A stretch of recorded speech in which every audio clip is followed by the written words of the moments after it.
pelaku maupun juga korbannya di mana. Yang kedua juga komputer itu berada di mana. Ya, komputer itu bisa menjadi suatu indikasi tempat terjadinya delik itu. Ya.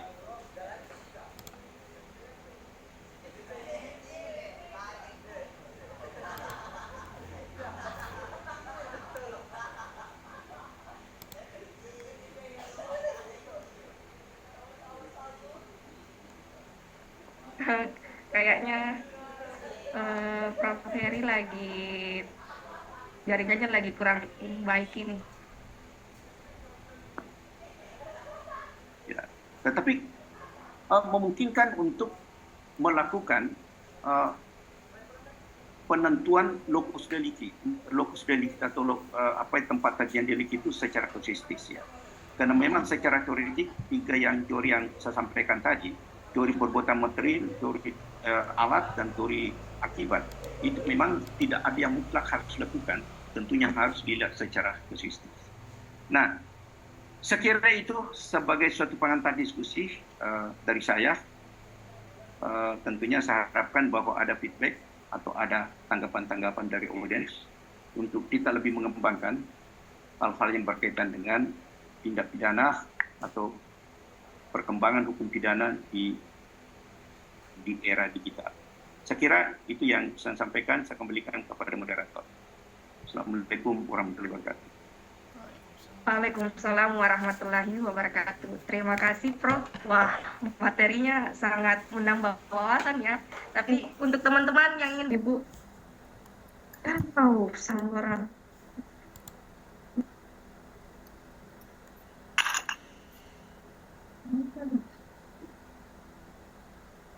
cepat.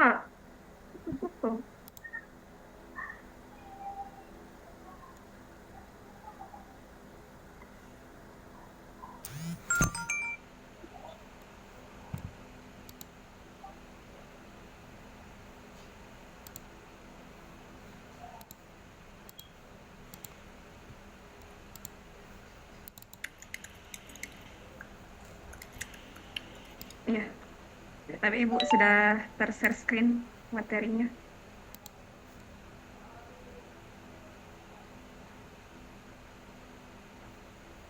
Ya, izin kakak nanti ini ada perubahan lagi mungkin saya diberikan izin call.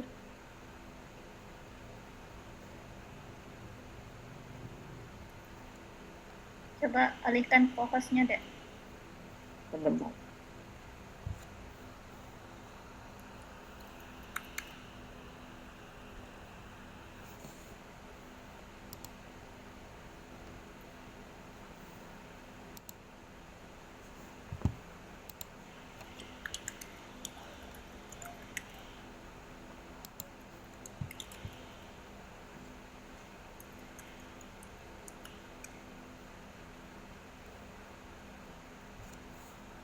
Siap. Oke, baik. Assalamualaikum warahmatullahi wabarakatuh. Selamat sore.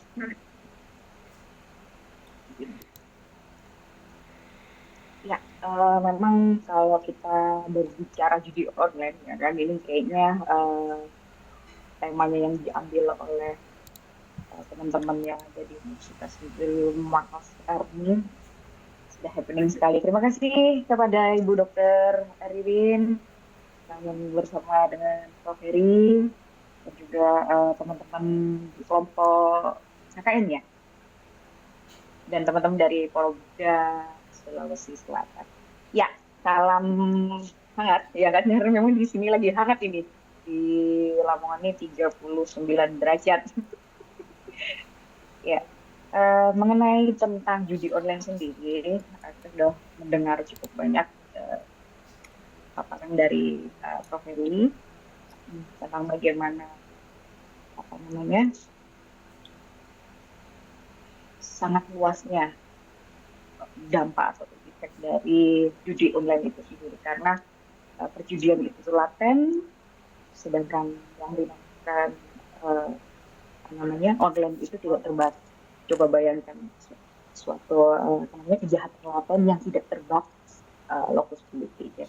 Baik, kebetulan saya dapat mandat dari Ibu Dr. Locus Irin delicti untuk ini memberikan pada teman-teman Gen Z ya, kalau saya ya bilang ya, Bu, tentang dampak dan perkembangan judi online yang ada di dalam penegakan hukum di Indonesia. Baik Kak, bisa langsung di next saja.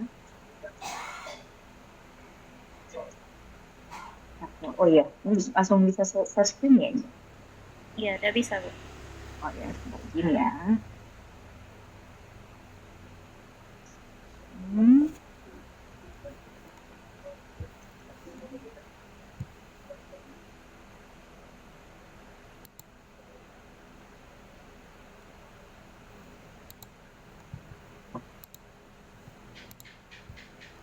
Masih loading kayaknya.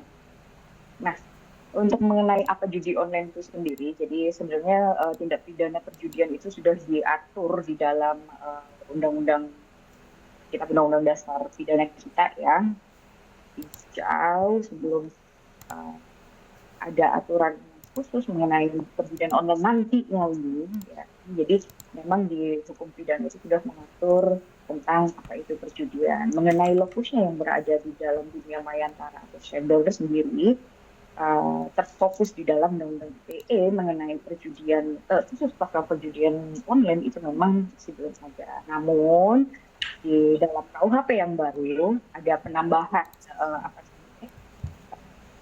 tambahan sanksi pidana di pemberatan. Mungkin bisa di next Kak. Nah, jadi banyak sekali yang kita temui ya, di gadget kita. Jadi yang paling sangat membahayakan itu adalah game-game perjudian yang ada di gadget.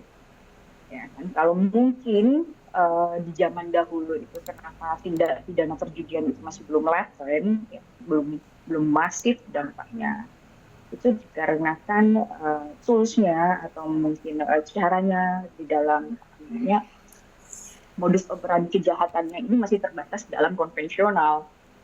Jadi mungkin kalau dulu zamannya ada kasino, ada mungkin kalau di perjudian itu mungkin pakai kartu dan lain sebagainya, atau mungkin teman-teman Gen Z ini sudah atau pernah lah mendengar yang namanya judi togel, ya kan, dan lain sebagainya.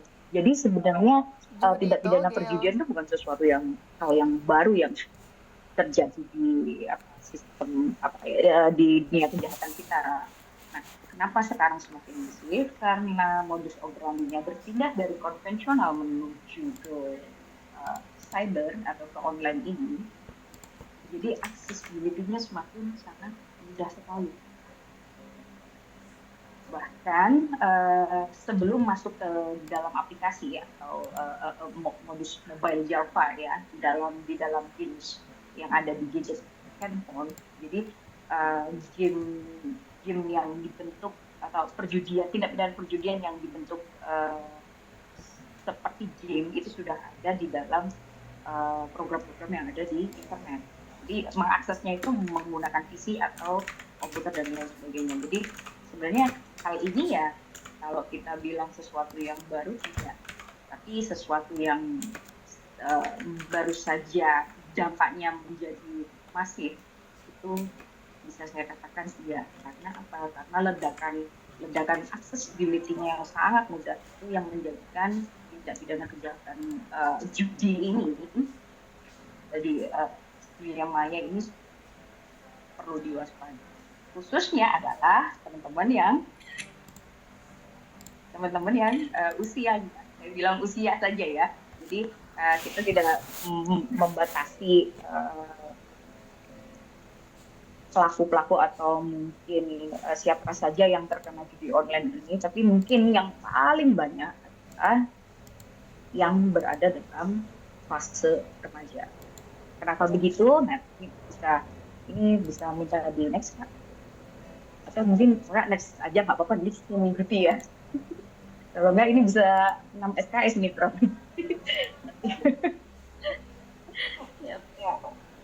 Jadi sebenarnya kenapa ya itu tadi dan kenapa kok ini sangat mudah sekali diakses. Jadi sangat-sangat mudah. Jadi ibaratnya bentuk dari perjudian itu sendiri itu sebenarnya terkamuflis.